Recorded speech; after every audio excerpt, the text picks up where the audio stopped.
a.m. is a dark hour, I can tell you that. The now infamous words of Mrs. Chapin.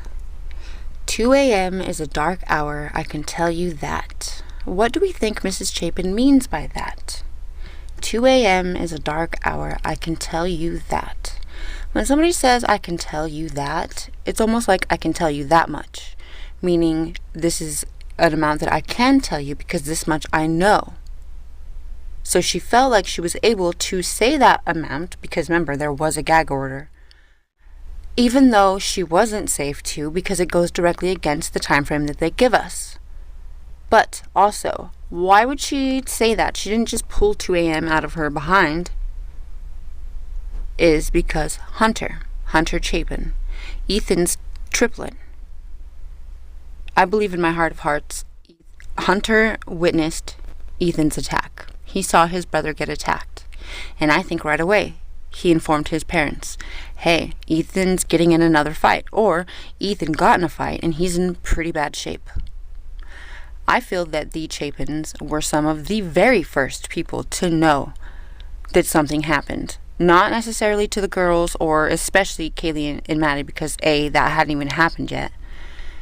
But B, is because I solely think that Hunter informed his parents by 2 a.m. Maybe he told them at 8 a.m., but he told them that at 2 a.m. Ethan got in a really bad fight and he was in really bad shape.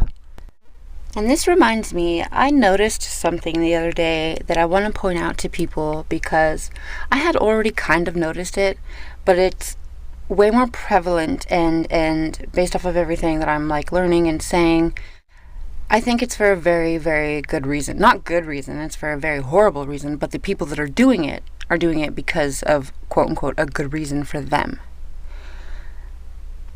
Ethan is downplayed so much when it comes to even the coverage. Like, everybody talks just about the girls.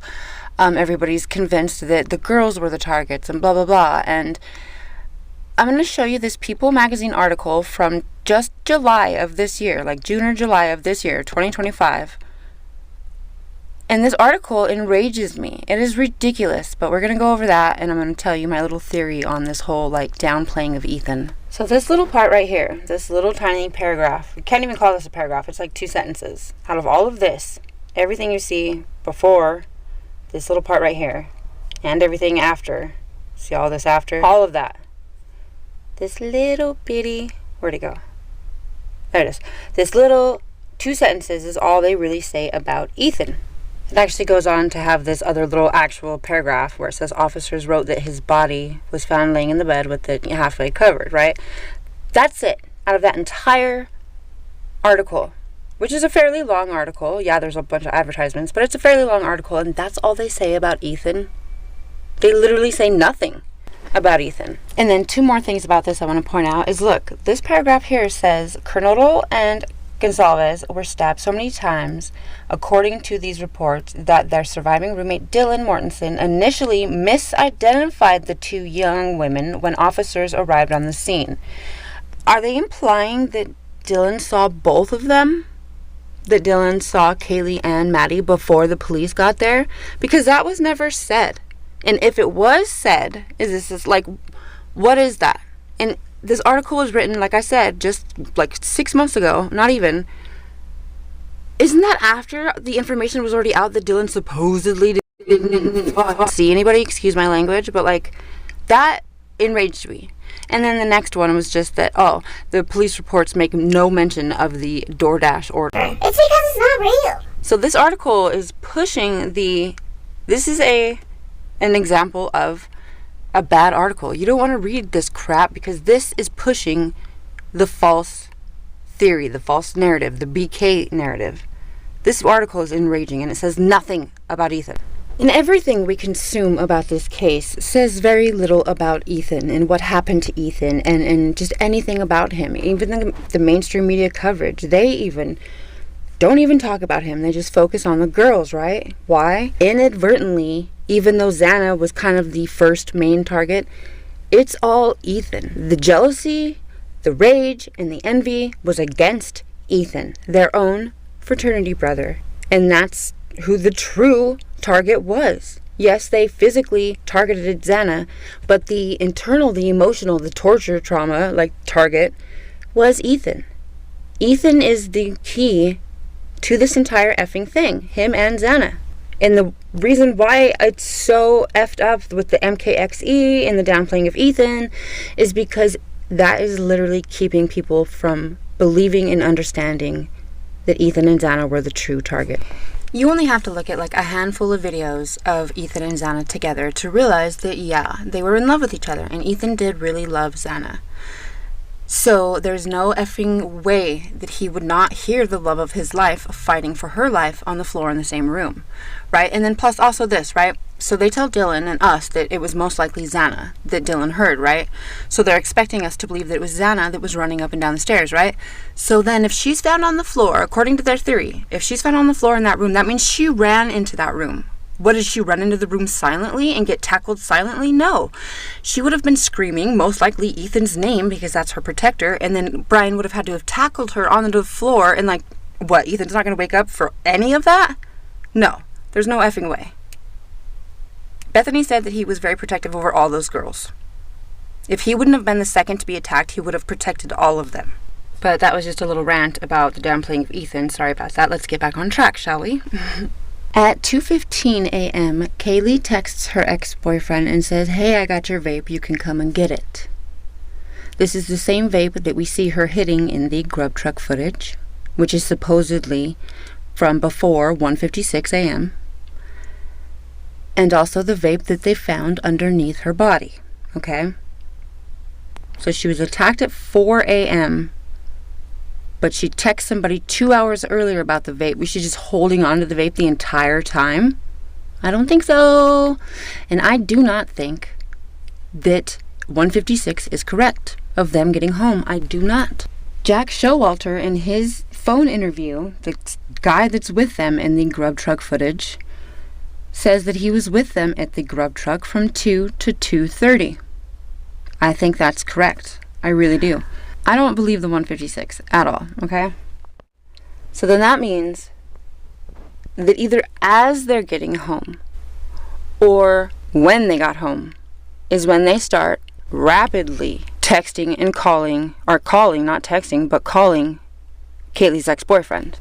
I have a huge theory about this, and I don't know how people are going to feel about it, so I'm just kind of like hesitant to say it, but okay, so this is my theory on this time and what happened and why Maddie's jacket is outside. Now, I will always try to give receipts for everything that I say on this channel. Now, mind you, within a 24-hour time frame, I research so many freaking things that sometimes there's going to be things that I forget to screenshot or forget to bookmark, and then I can't retrace my steps and go back and find them, right? This is going to be one of those things, unfortunately. I've heard from several places that the private driver, EG or whatever, did not drop Kaylee and Maddie off in front of their house, that he dropped them off in front of the band field. This fits with my theory, because my theory is that the girls did not get home until after 2 o'clock, okay? 2 a.m. And they technically didn't get home because they got dropped off a block before, you know, in front of the band field. Maddie's jacket is off of her and outside of that property because for one of two reasons, I feel. The main reason is she was slipped out of it, right? Somebody grabbed her. She slipped out of it as she's getting away from somebody. And it's either that they're trying to prevent her from going into the house or they're preventing her from going away from the house. But first, because I'm not a know-it-all and I like to admit that I do have humility and that there are holes in my theories, I want to state this. The fact that Maddie and Kaylee were found in their pajama pants kind of puts a little hinkling, or at least a empty space, in my theory, okay? Don't get me wrong, though. Just because they're in their pajama pants does not mean that I have not considered that they could have been redressed after the fact. Okay, we've seen that in other crimes. It's not out of the possibility range. I just don't think that that's what happened.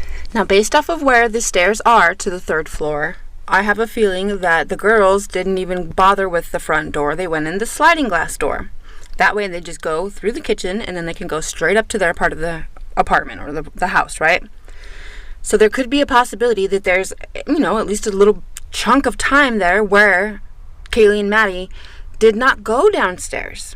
Besides, just initially the kitchen to go inside. And maybe at that point the kitchen was already cleaned up. Not sure, right?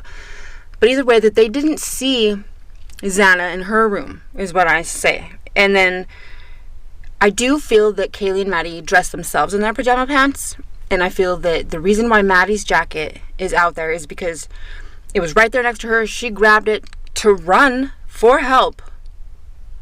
And she was caught and slipped out of it and brought back to the house. You know what I mean? And if I'm going to be completely honest, I don't even really believe that theory. Inside of me, it tells me that it got slipped off of her before she went inside. That they were trying to prevent them from going inside to see what they were doing with Ethan and Xana's bodies, right? But the pajama pants trip me up. I do not know what to think of that or how to incorporate that. So that's why I still give the benefit of the doubt that it could have been she was going away from the house, okay? Although I do feel that it was when she was going there. In a minute here, I'm going to show you or let you listen to some more audio recording and where we hear a girl say, "Oh my God," very, very startled, if you will. And I feel like that's Maddie. I really feel like that's Maddie. Just based off of a video I seen of her like making fun of like Kaylee and like saying something about Murphy, like Murphy's a bad boy. The way she says that just made me instantly, I thought of that when I hear this scream. So I really feel like it's Maddie that says, "Oh my God," which you're about to hear in a second. It happens at 2:21:06. And I'm going to play it for you guys a few different times and a few different ways. So the first one is going to be the original where you can barely hear it.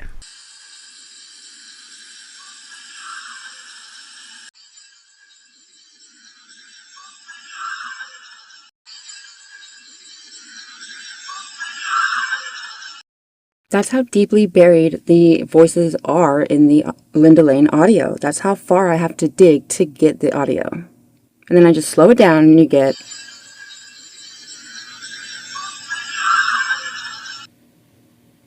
That's how I was able to get the audio for my first video. I didn't add anything. I just simply dug to get what was already there. It's all there. It's just buried.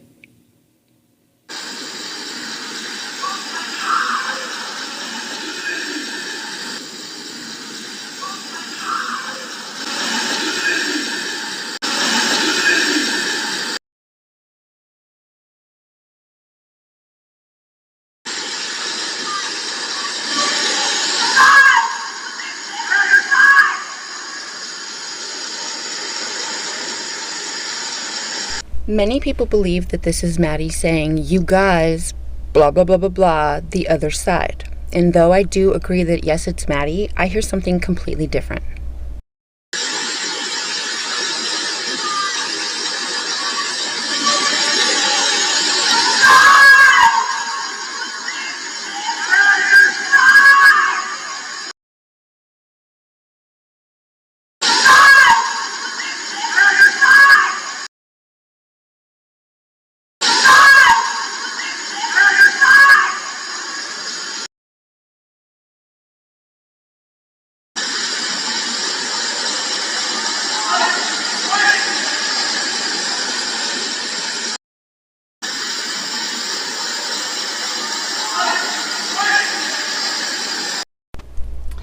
Now, at 2:26 a.m., one of two things started happening. Either Kaylee just called Jack and they then had a 17-minute phone conversation, or she had started calling him that he didn't answer, and previously they had a 17-minute phone conversation, okay?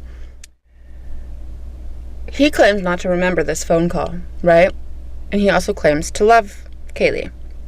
This is the love of your life, and you don't remember the last phone conversation you had with her? Bullshit. They probably did get in a fight, and that's why he didn't answer the calls that were made right after, right? Or he knew what was happening to her. To my knowledge, Kaylee's parents do not have her phone still. They still do not have possession of her phone. Why? Because those calls were for help. And it says that the 17-minute phone conversation was recorded. It says a recorded 17-minute phone conversation. Maybe in that phone conversation, she's explaining who's there, what's happening, who's doing it, and maybe even caught some of her attack on that freaking phone conversation. That's what I think. I believe that at 2:26 is when Kaylee was mainly attacked. I think Maddie was attacked before Kaylee, but I feel that Maddie's jacket was put outside somewhere around this time. Somewhere around this time is when Maddie was slipped out of her jacket because of her trying to get help or yelling. You know what I mean? They saw her as a threat because she's literally yelling the words die.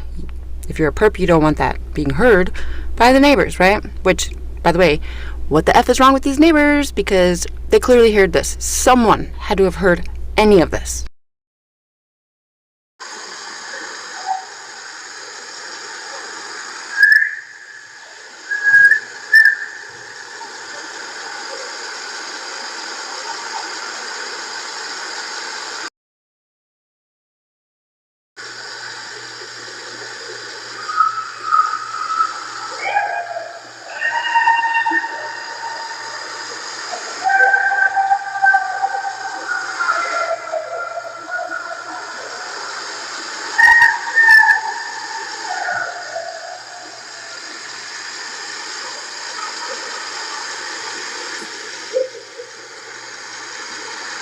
So according to the texts and the missed calls and this audio, Kaylee and Maddie were attacked at the same exact time that they're trying to call Jack.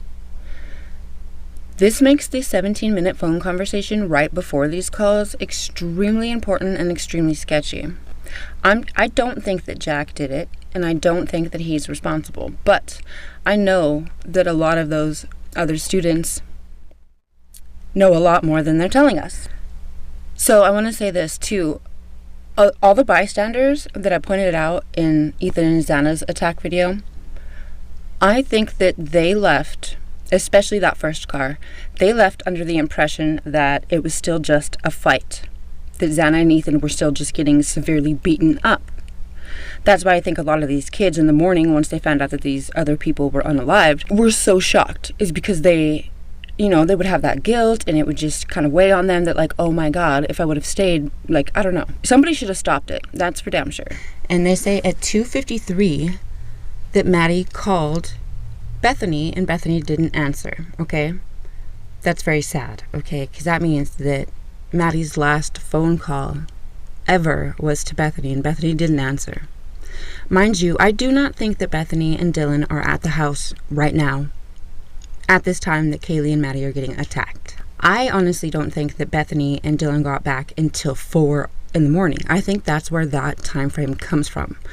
If you notice, Dylan seems to keep pulling from earlier events to tell the police, but she tells them at wrong times, like the whole I'm here to help you. She's saying that happened at 4 when we clearly hear that happened at 1:15, and that was to Xana, and it was more than one guy. But also, at the end of the clip I just played, there again is frat boys yelling over real distress sounds. You mean to tell me that this is 2 different groups? No, it's the same group of frat boys who offed Ethan and Xana. Both sets of murders happened at the same time, right? Ethan and Xana were attacked at the same time, and Maddie and Kaylee were attacked at the same time. I honestly am starting to even think that maybe that Kaylee and Maddie didn't put themselves in their pajama pants. There's also a neighbor during the canvassing videos that says that when he got home at like 7, I think, or no, maybe it was 7, that there were 2 pair of female underwear in the street, along with like a plastic bag, or maybe it was gloves or something. That's kind of sketchy to me, especially when we consider that Xana was found in her underwear. Like, where's Xana's pants from that night? I'm curious to know that. And I'm also starting to believe that there may have been a gun involved. A pchum, as you guys like to say. I don't think the pchum was used as a weapon. I think it was used as an intimidation tactic.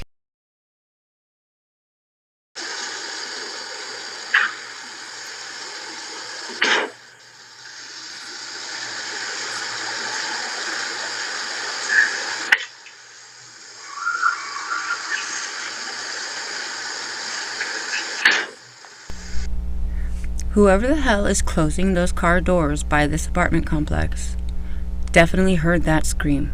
Okay, there's no doubt in my mind that a few people did hear some sort of distress sounds with Kaylee and Maddie, and also with Ethan and Xana. I do feel that because of the frat boys doing the false help me's and stuff over the actual distress sounds, that maybe a lot of the people that heard stuff did attribute it to normal, quote unquote, normal party sounds. But no, like some of these screams, come on, seriously. And then we literally have here, on top of Ethan and Xana screaming each other's name, here we have one of the perpetrators screaming Maddie's name. So it's ridiculous. Like, this clearly is exactly what's happening here. 2 different murders at 2 different times by the same freaking people. Now at 3:10, for some weird reason, Dylan texts the private driver, "Are you driving tonight?" And then 3 minutes after that, he texts back and says, "Yeah." And according to the reports, Dylan never communicated with him again. Why the hell would Dylan text him that? She said it was because they were going to go get grub truck. Why the F would all the girls plan to go to grub truck when Kaylee and Maddie just got home from grub truck? That makes zero freaking sense. And a bunch of people are like, "Oh, she got macaroni and cheese." No, she got carbonara. Like, who cares if it's still noodles and cheese? Like, it's not macaroni and cheese. That is not what Kaylee ordered. And they would not go again or plan to go again once they just got home from grub truck. They're not going to go back, okay? That is a lie. And I think Dylan texted him that because they heard, because I don't think Dylan and Bethany are far from the house. They're probably at these apartments or, you know, the Whites or whatever. So they're not far from the house. And so I think that they did hear what we just heard of Kaylee and Maddie. Now around this same exact time at 3:12 is where the other camera catches somebody running to that truck, right? Well, from that point until about 3:30, there's not really too much going on. I actually have footage from 3:30 that I'm going to show you guys, but so I don't have to keep going back and forth, I'm just going to tell you the rest of the 3 o'clock hour, and then I'll show you the guys the footage, okay? So at 3:50, which is 1 minute before we see that supposed DoorDash driver with the flashlight, right? 1 minute before that, Dylan makes a new contact. Who?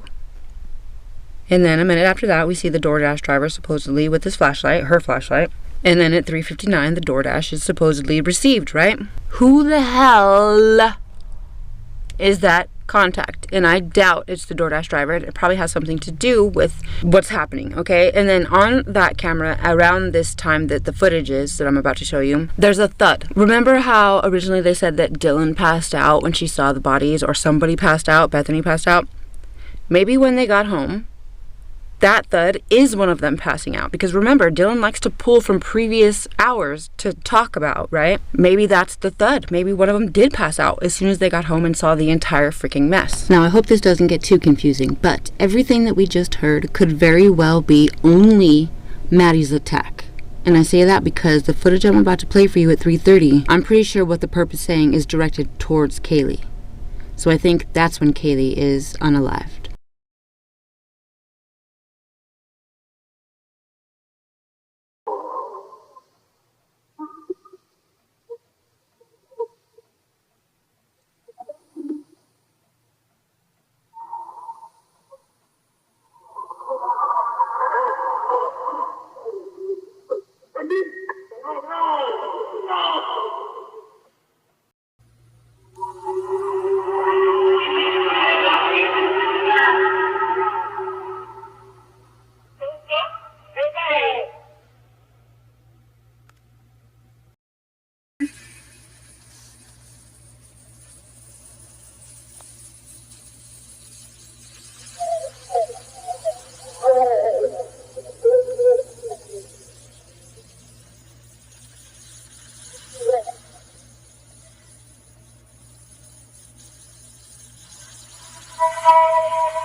As if all of this isn't crazy and scary enough, what we have right there is we have one of the perpetrators telling Kaylee, "No, what's that exposing?" And then, "Do you think it's so possible that you were lucky to be alpha?" And then he says something, "Now who's going to blah blah blah blah blah?" I can't hear that part. And then he says, "Me!" Very, very aggressively. Like, whoever that is, if that's David, if that's Adam, whoever the hell that is a very, very dangerous individual. Now, a few of you may have seen Ashley Banfield's new video from like 5 hours ago about Kaylee's injuries post-mortem. Hearing this does not surprise me. I would not be surprised if that's very, very true, because what they said in the 4chan post about what one of them did to Kaylee, I'm not going to repeat that, but I'm sure a lot of you know exactly what I'm talking about. Based off of what we hear right here, I wouldn't be surprised if they did. Because the person said, or, you know, the people on Ashley Banfield said that some of the wounds almost seemed experimental. This is sick. And this is worse than a freaking horror movie. This is insane. Now, obviously, at this time is also the Banfield pullover, right? Where they pull over those boys, and we see the 3 or 4 people in the background running. I'm not going to show any of that video of the body cam of that, because the only thing that's important now, based off of everything that we know because of all this audio, is that those 4 people are definitely the real suspects because of all of this timing, right? So that's the only important thing in that video, is that those 4 people, we need to find out exactly who those 4 people are. There's probably a crap ton that I'm going to remember that I forgot to put in here, but I'm going to end this video here. I feel like this is a very long time for a video. So this is the end of this video, and I just want to thank everybody for watching. I want to thank everyone for the support of this channel. And yeah, I cannot believe that this, like, what we hear is horrifying. It's absolutely horrifying. Anyway, thank you for watching. Please like, subscribe, and share, and God bless.